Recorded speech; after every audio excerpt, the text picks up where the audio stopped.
we've set up the presentation is that I'm going to give an overview of the Sloane Lab, which actually ended on Monday this week. I'm going to give an overview of what we were trying to do in the project and what I think the 4 main outcomes of the project are. And then my colleague Andreas Vlachidis is going to, who was the leader of the technical team, and co-I of the project, is going to especially present the technical findings. And my colleague Alda Terracciano, who was the central person in the participatory work package, next to Andrew Flinn, Nina Perlman and Marco Humble, is going to tell us about, they're going to go into more deep dives of the kind of introduction that I'm going to give you. So all of us talking to you this morning, we're all UCL, in my case also TU Darmstadt. But in this project, we collaborated with the British Museum and the Natural History Museum. So the work we're talking to you about was done by a team of about 15 people, something like this. So let me begin then with just a short introduction to what the Sloane Lab was.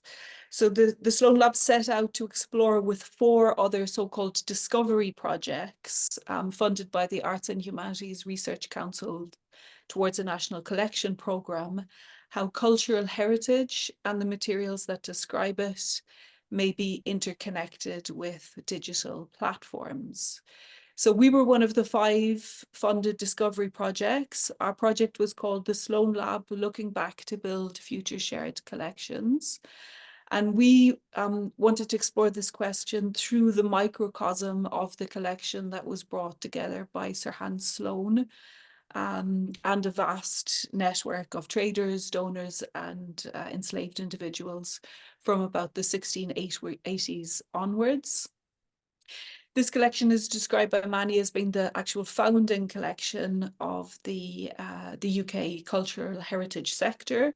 It was bequeathed to the British nation at Sloane's death in 1753, and it became the founding collection of the then British Museum. And when the British Museum was broken up into the British Museum, Natural Library and Natural History Museum, the collection was dispersed across these institutions and others as well. So this collection that Sloane brought together is still a hugely significant collection. By studying this collection, we can ask all sorts of questions, for example, about environmental history, including climate change and species distribution. And we have the opportunity to learn more about what heritage objects mean to individuals and communities, and how they may use them to learn more about their past or indeed to create new futures. But it's important to emphasize that this collection is a complicated and problematic one. Sloane was able to finance parts of his collecting practice over time through means that included his gains from transatlantic slavery, including investments in private companies such as the Royal Africa Company, profits from plantations in Jamaica built on the forced labor of enslaved people via the inherited wealth of his wife, Elizabeth Rose. And he had other income sources that also included substantial sums he earned as a society and royal physician through rent collected on land he owned in London and salaries from public offices. So for all of the complexity and the problematic nature of this collection, and yet also the value of this collection, it proved, despite its history, very difficult to research because, as I've said, it was split across 3 institutions and recorded in more than 5 digital cataloguing systems, which each represented the needs of those institutions. When I say the collection was very difficult to research, I want to be very careful. A lot of outstanding research was done and is being done in this collection by people like James Delburgo and Kim Sloan and very many others. But I guess what I'm saying here is the type of cross-institutional research and in some ways more systematic research across multiple sources was very difficult. And so this aim of reconnecting parts of the Sloane collection is what our project really focused on. So today we're going to tell you about some of the outcomes of this project. They include the Sloane Lab knowledge base, which enables substantial sections of the collection of Sloane to be researched in the aggregate for the first time. As you're going to see shortly, the knowledge base enables the cross-searching and the investigation of objects, records, people and places in the collections. And the knowledge base also makes possible the cross-linking of Sloane's historical manuscript catalogue entries with the contemporary database records that describe it. So this collection was first described in manuscript catalogues in the 1600s, and then it went through very many iterations of curators and cataloguing systems. In and of itself, it's a fascinating study in knowledge management within the cultural heritage sector. And it was essentially this problem of how we connect the past to the present to think about new futures. This was sort of conceptually where the technical work of Sloane took place. I've already acknowledged and emphasized the very problematic aspects of this collection and how it was at least partially financed from profits derived from human cruelty and suffering. So the participatory work that Sloane Lab has undertaken was then a very careful and a very intentional part of the project. Our aim was to understand what a broad range of interested and expert communities, some of whom are descendants of those source communities from whom knowledge and objects were extracted. We wanted to reach out to these communities, and we wanted to understand what it is that they want to ask about Sloane Lab and what it is that they want to know about the Sloane collection. And so as Alda will tell you more, between October 2022 and March 2024, we worked with 152 participants, including British Caribbean people interested in plants, experts in data modeling, metadata and semantics, and Hans Sloane experts. And we had a number of other approaches to this participatory work. I'll briefly mention our Community Fellows Programme, where we invited 11 people to carry out creative and critical and artistic projects with Sloane data. And given the nature of this collection, we aimed to highly encourage people from global majority populations to apply for the fellowship.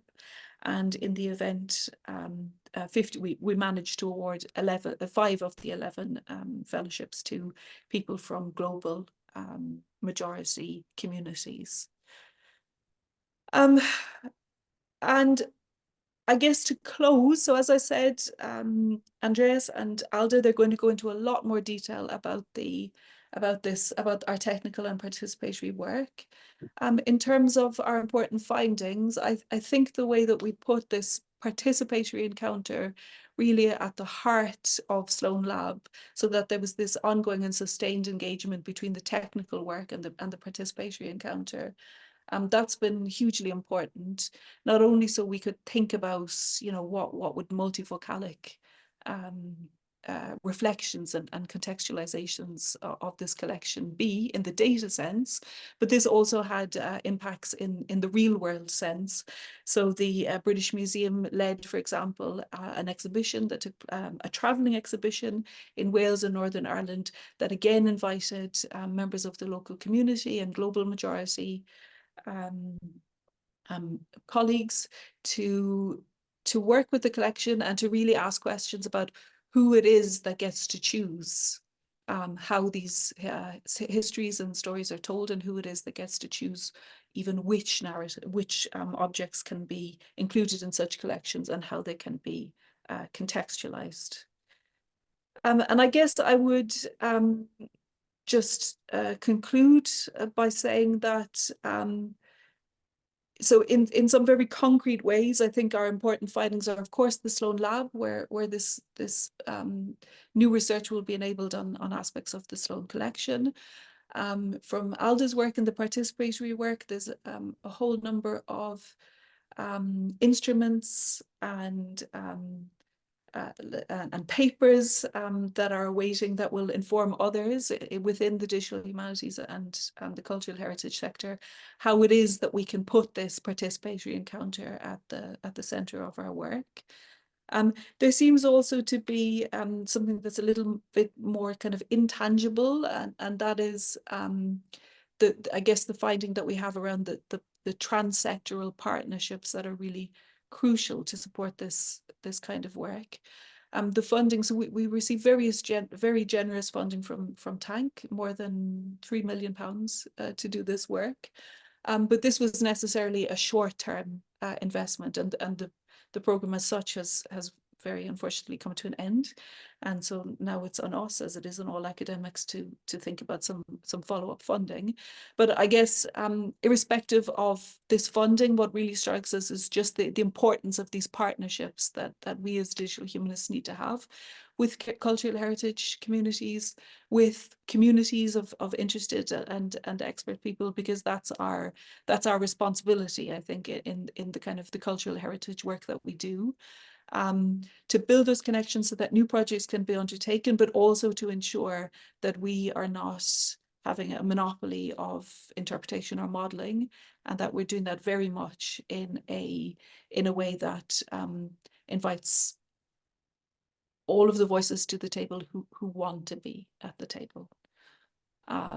So with that, I hand over to Andreas. Thank you, Julianne. Thank you very much for the introduction and for covering in such a great extent the project, the aims and the outputs. I will dive into the presentation. I'm going to share my screen, and I will actually apologize if I need to go through some of the slides quite quickly, as I have prepared several slides to cover a huge ground here.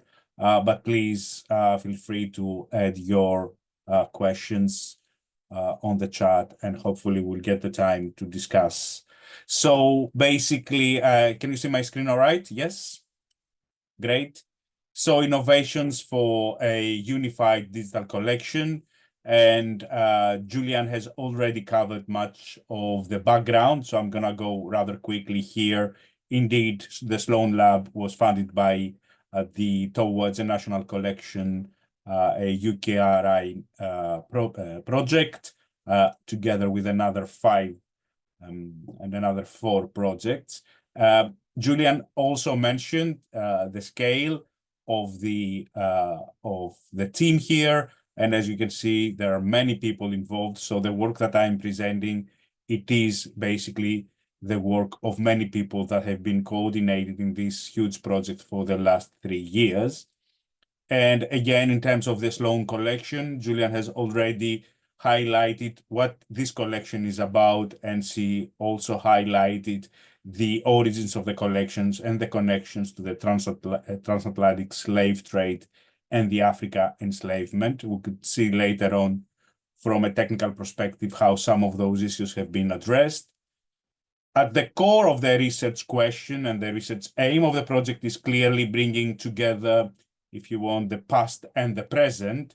And already has been highlighted here that this collection started in form of manuscripts, but nowadays it does belong to 3 main institutions, or even more. We do actually focus on those 3 that they have most of the collection. And clearly the collection, it is handled by contemporary technology. So connecting the past and the present is more about connecting the manuscripts with modern databases. From a technical perspective, that brought several challenges. Clearly, if we look at a physical kind of challenge, having a dispersed collection among different institutions, that brings certain kind of challenges in terms of finding them in locations. But digitally, it is even more challenging because all these parts of the collection are clearly catalogued and managed by very different content management systems, by very different information systems, metadata schemas, data models, etc. So unifying all that, as we can see, it was a substantial endeavor. But however, by doing this and allowing the collection to be aggregated and unified, or the main part of the collection to be aggregated and unified across all these different disparate parts, allow us to promote digital methodology approach, data-centric kind of approaches. This way, we can clearly allow for creating new connections or reveal new collection across the material. We can project and create visualizations and also try to see certain kind of research questions that they relate to the collection itself, such as trying to map potential absences here. I'm going to come to absences later on, as well as the ability to make the connection available to specialist audience, but also to the community. So the digital methodology has been propelled, has been promoted by the digital work and the digital and the Sloane Lab knowledge base. But clearly the participatory approach, the participatory design was at the heart of this project, because without that participation, we would work in void. So in that sense, we worked with community, which were the stakeholders, in order to drive and inform the projects in terms of their information needs, how they would like to search, what kind of research questions or kind of information needs they can actually satisfy through this collection. They can also act as test users to test things at the usability level, but as well as to bring into the project the main challenge that relates to their needs, to their perspectives, to the use of the language that has been used in this collection for many centuries, as well as issues that they relate to the colonial legacy. So that grounds basically the background of the project and the technical direction. I'm going to start by clearly starting by the very first step when you try to aggregate, and is mobilization, data mobilization. The very first step, or one of the first steps in this direction, is basically to make sense of what it is available to you. And the data atlas is something that has been created. It is an instrument that allows us to identify what resources are available and how these resources are available to our aggregation effort, and how such resources can be prioritized.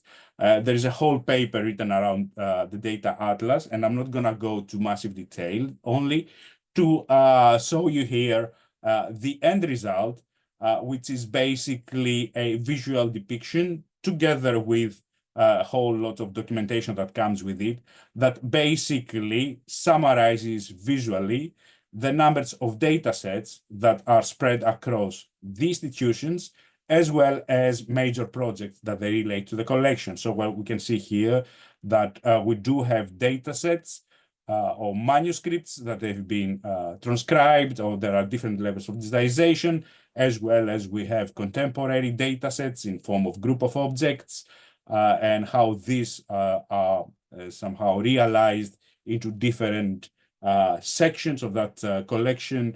And again, we also have, together with the institutions, major projects like the Enlightenment architectures that mobilized much of some of these catalogues in transcription and TI, the Sloane Letters, the Royal Society, the corpus of minutes, etc. So by doing the data atlas, and here we can see, the original manuscript catalogues and the level of digitization, together with the presumed destroyed 11 catalogues here. So this work has allowed us basically to make sense and prioritize towards aggregation, as well as to identify areas for further mobilization. So the Enlightenment architectures had already mobilized and transcribed and TEI to text encoding initiative to XML format several catalogs, but also the British Museum moved towards mobilizing a few more catalogs. And a very important lesson through this process was basically, even if you transcribe, the work that is required for data cleaning and mapping the data to certain data models, it is a substantial one. That was one of the key learnings when we worked with already transcribed and TI'd material.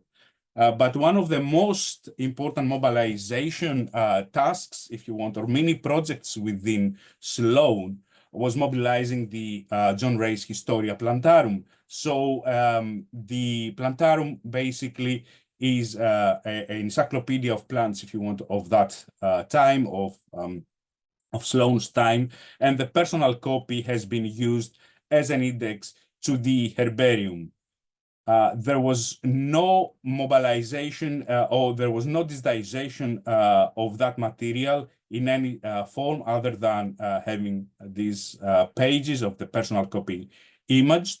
And clearly what we wanted here to do was to fully mobilize and fully transcribe this material, because that material gives us access to the herbarium. There were many challenges with these specific volumes. There were 3 volumes, clearly because the volumes mixed together Latin script and Gothic script. So, and that is printed text. Also, the material together with printed text contains handwritten text. This is Sloane's handwriting that refers to the actual herbarium folios. So being able not only to connect the references to the herbarium with the specimen descriptions, but also to accurately transcribe all that was a massive task. And in order to do so, we have employed many different approaches and technologies. And as you can see here, this is a form of the process, because we had clearly to involve human input. We couldn't do everything in an automated fashion here, because clearly there were also, errors produced by automated processes. In order to refine to the level that we wanted, we had to engage with certain kind of experts. And what has been mobilized clearly here was the connection between specimens and references. By going through this mobilization process, it was very important for us to realize the kind of knowledge that we have produced, and that has led clearly into the definition of machine learning models. So all that mobilization task has basically led to the creation of machine learning models that were used for extracting polynomial names from the volumes. Was also used basically to propel or to accelerate the transcription of a 3rd volume from Ray. So that very quickly highlights some of the outputs from the mobilization process, which can, on its own right, can be basically detailed into a separate presentation. I'm gonna move, and I'm aware of time. I'm gonna move into the core of the technical part here, which is the unification. And clearly, for the unification, we have the overarching goals here. We really need to aggregate those, the collection in terms of all the multiple records that they are available in disparate kind of resources in different kind of information systems. And to do so, we need to provide a common data model to unify the records, and these would lead us into the integration of those records into a single knowledge base. By doing that, we should respect the interoperability outputs of this aggregation. And most importantly, while we're doing that, we also need to enable and respect multivocality, because not only this collection is available or it is dispersed in different information systems or in different institutions, but also we have different versions of this collection, version that is very historic of the catalog, or versions that they are more contemporary, and we need basically to maintain both views at least. This is the proposed architecture and the architecture that we have worked with throughout the project. Without going into massive technical detail, you can see that there are many tiers in the architecture. At the very bottom tier, we can identify the databases that they are either coming from the British Museum or the Natural History Museum, etc. And at the left side of the bottom tier, we can also recognize the input that is coming from the manuscript catalogues, which, as I have said, it is mobilized, and then from scanned catalogues, it needs to be reached to the point of OCR and XML kind of representation. Once we reach to this structured level, clearly what needs to happen then is to aggregate into a common data layer.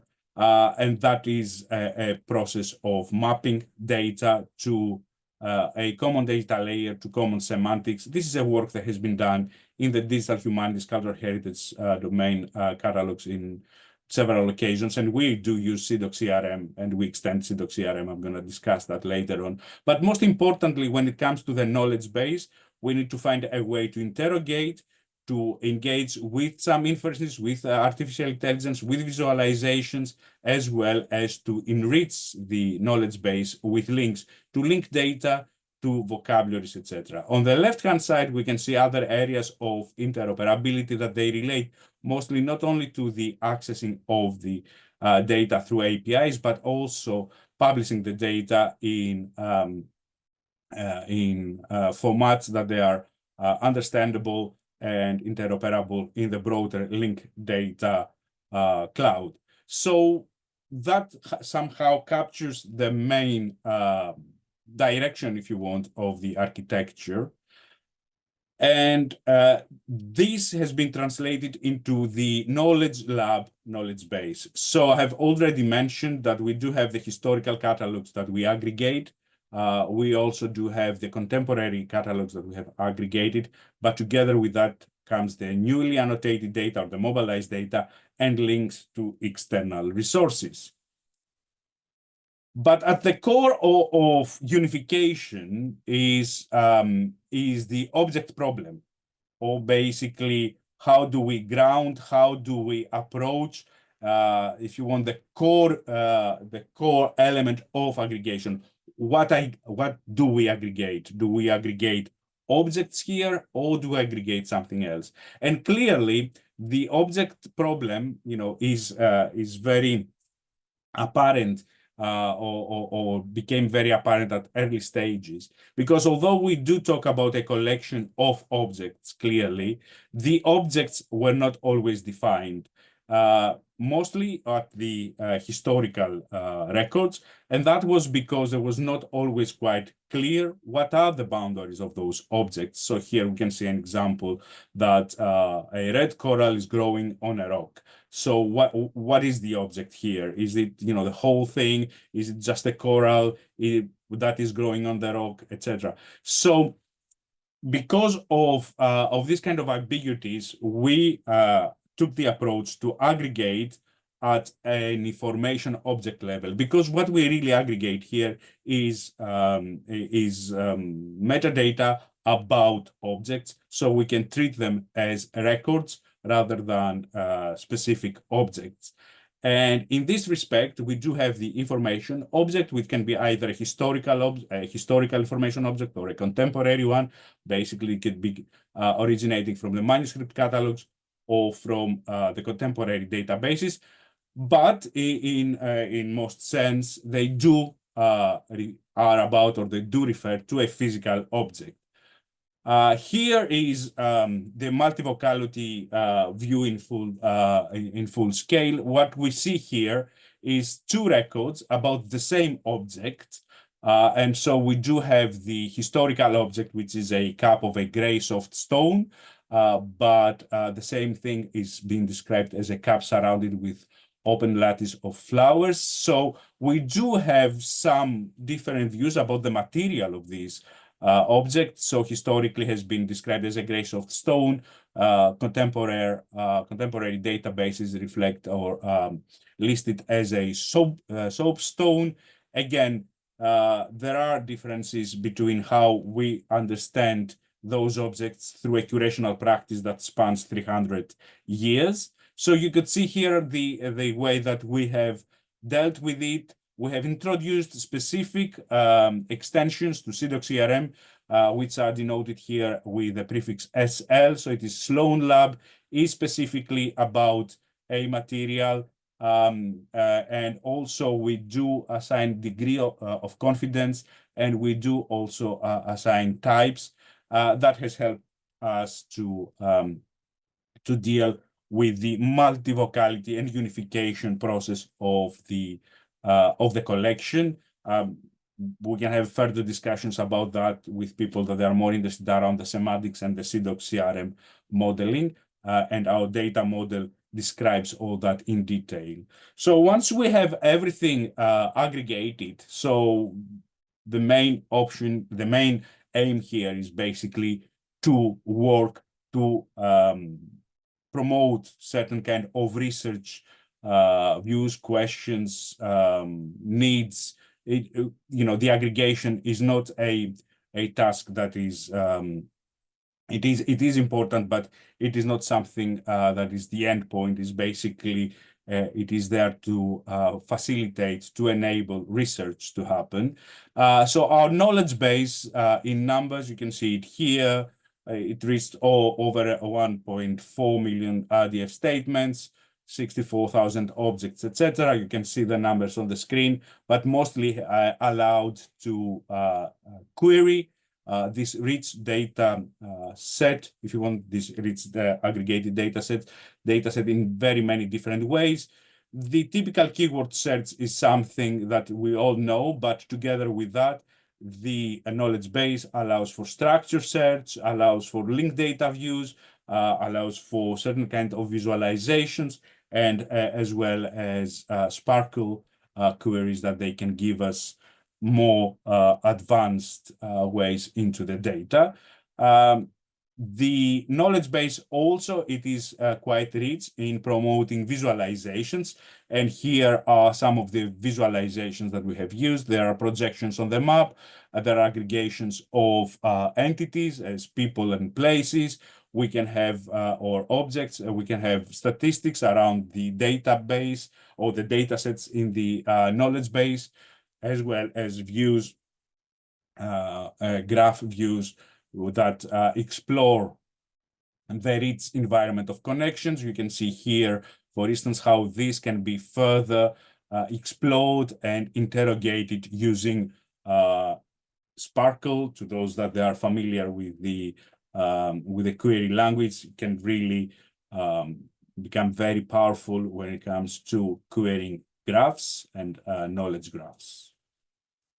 So some of the research that the knowledge base has enabled, and this is just some examples. This is, for instance, the drum.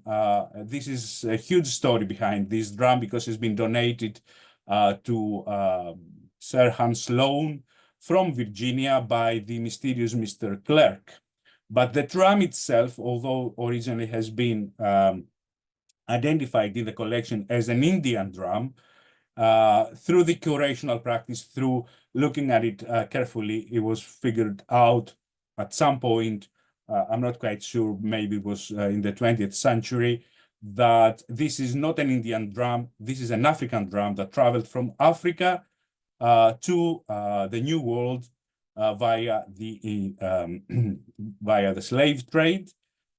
So Alicia Hughes, which is a a research fellow in the British Museum, tried to figure out more about this drum, basically tried to figure out who was this mysterious Mr. Clerk and how he related to the collection. So we could see some of the outputs from this specific inquiry about the objects that they related to specific places, or the objects that they were coming from Virginia, and other kind of useful information in order to allow to understand the history around this specific object. But one of the main research kind of questions that the knowledge base has allowed is to understand absences, and absences not only on people who are mentioned but their identity is not known as the mysterious Mr. Clerk, but about people who are not mentioned at all, or places that they are mentioned in very vague terms, as well objects, etc. So what we can see here is that the knowledge base allows presentation, illustration of absences, and these absences quantify objects, they classify their structure, the status, and allow us to make comparisons across different catalogues.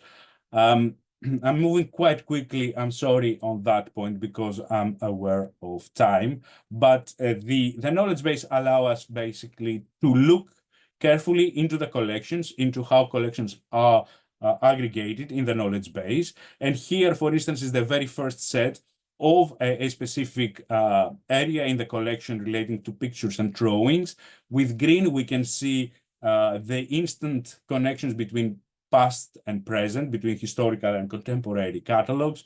But after a day of looking into the aggregated data, we can see that researchers have figured out, they managed to find more connections here, connections that they are between the British Museum in green and the historical catalogs, or other, or connections between objects that they are not belong to the British Museum, or they are not available in the British Museum any longer. These are in orange, or with yellow we see less, more vague kind of connections, but connections that they might need to be explored further. So together with the absences, we could also look at provenance of place and people. Some of the figures that they are quite, mind-blowing, if you want here at this point, is that we do have something like 2,000 historical catalog entries, and 62% are outside Europe, 38 in Europe. And we could see the distribution, if you want, of places that relate to collection here. But most importantly, we can see that the collection is about nearly 3,000 individuals, which only around 70 of them are individual women. So we can clearly see here the bias and unbalance. And many of the women mentioned are not known. They are mentioned in a very vague term. Similarly, there are less than 30 references to enslaved people, although, as we do know, the collection has been allowed or has been facilitated by wealth coming from the enslaved people and the transatlantic slavery. And also very little about indigenous people, where there are references, but such references have not been clearly annotated or identified within the catalogs. We could project this and we could see basically mentions of the indigenous people on specific data sets. And we can see here that the miscellaneous one is the one that carries the most of mentions around indigenous people. And I think this is how very quickly I conclude on the technical areas and the technical kind of outputs of the project, and we're gonna move into participation. So Alda, if you'd like to come in for the next few minutes. Thank you. Andreas. So yes, I will focus on the participatory work package in the Sloane Lab. And in particular, just to say that the participatory co-design model in a research context such as the Sloane Lab has revealed really that the challenge for aggregating collections is not only based on the lack of technology or the development of technologies or legal constraints, but soft factors such as trust in technology, policies and incentives for participants in aggregated collections also play an important role. And so this section of the presentation will focus on really the complexities of the co-design space, which in the case of the Sloane Lab was positioned within an interdisciplinary field of research, modeled around a non-extractivist co-design cycle, which was incremental, iterative, and circular. And in terms of the interdisciplinary field of research, these included theories and practices emerged from third paradigm feminist human-computer interaction, as well as other disciplines such as performing arts, anthropology, ethnographic research, critical heritage studies, and practice as research. And the reason for modeling the co-design participatory cycle model around this, through the use of these different tools is because of the intrinsic interdisciplinarity of the collection itself, which obviously Julianne and Andreas have covered so beautifully. And so if we want to look at the aims in terms of participatory co-design, as Julianne mentioned, the key element was to discover new questions, needs, and interests in the collection, which could obviously enrich those that had already been the focus of so much research, academic research on a Sloane Lab collection. The other very important element was to support the usability of the Sloane Lab, how access could be made more available to users who might not have been those specialists, and test the approach, test this interdisciplinary cyclical approach to the co-design model so that it could be also used by other projects. Now, as you can imagine, considering all the amazing work that the technical team has carried out over the past 3 years, we also had many challenges in terms of how to make this participatory co-design palatable to audiences who were not specialists. And so the first, I would say, challenge was really how to engage participants on not so much on objects, but on the concept of collections as data. And then obviously another barrier was the specialist language used in the catalog descriptions, as well as the names of, for example, botanical species, which were scientific names, of course, and would not really resonate with users who are not botanists or specialists in botanical knowledge.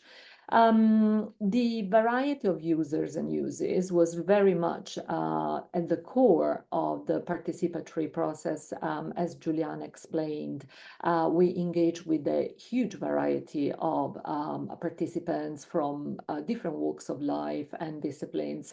And so this was a significant challenge because obviously activities had to be designed around their needs and expectations.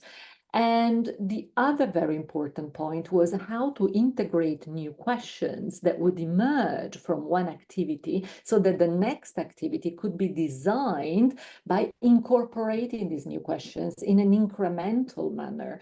And this was absolutely crucial because the whole idea of the co-design was not just to co-design the actual Sloane Lab, but to co-design the participatory model as well. So this was the bifrontal nature of the engagement with publics. And then obviously, as Andrea has mentioned, absences in the catalogue, especially those that would have made, you know, the presence relevant to users were either descendants of those who had been enslaved, or also, you know, with an interest in those areas, because as Julianne mentioned, absences mostly, for example, referred to enslaved people who had contributed with their knowledge and their understandings to the collection, but are not revealed, manifested in catalog descriptions or provenance or, names, etc. If we can move to the next slide, please. So next one, Andreas. So the participatory program, as Julianne said, lasted for about 18 months in terms of the direct engagement, required a very substantial period of time of planning and a substantial amount of time for finalizing the results.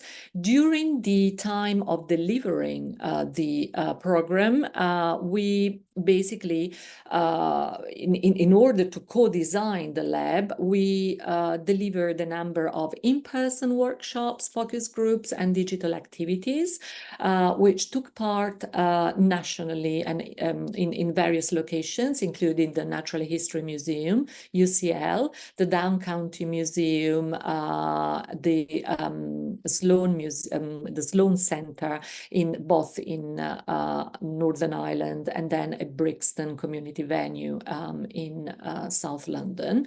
They were delivered between October 2022 and March 2024, engaged 163 individuals in 8 in-person activities.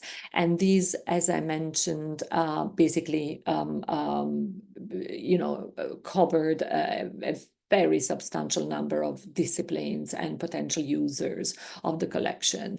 The other aim, of course, was also to engage users with a knowledge base in the process of developing it. And so testing the knowledge base towards the end of the project was very important. We delivered 2 UX focus groups at UCL in April and June 2024, involving 11 individuals through 2 activities, and this revealed gave quite important insights to the technical team in how to make the knowledge base more effective for users in terms of the search function and use of language, which was extremely important.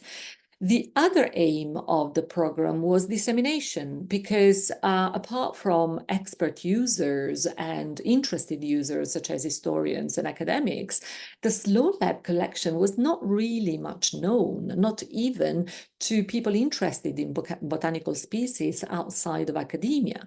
And so for this reason, for example, we engaged with the Heritage Seed Library, which is a community-based organization at national level. And this very much helped with disseminating information, knowledge about a Sloane collection. But we also had an extremely important symposium organized by the Decolonizing the Archive, which was another external organization that we engaged with for the design and the delivery of the participatory program.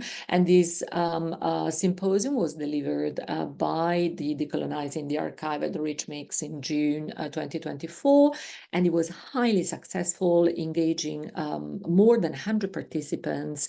And yes, and we are waiting for some results to emerge from this in terms of the public engagement.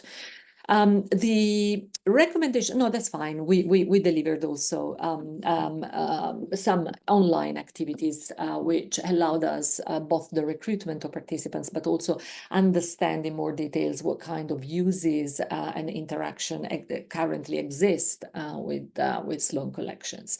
In terms of the recommendations, these were quite substantial. The participants gave very rich insights around the context, for example, of the collection. So they really asked for developing more nuanced understandings of working with the collections as data. They raised issues around the biases of the collection and therefore the importance of acknowledging the epistemological challenges of working with biased historical collections. Using warnings and textual narratives became a very important recommendation for the technical team. The importance of collaboration in order to facilitate processes of working collaboratively with diverse range of participants. Another important recommendation was for the technical team was really to focus on the interoperability in order to counteract the siloed nature of collections by connecting the Sloane Lab not just internally between the three institutions represented, but also externally.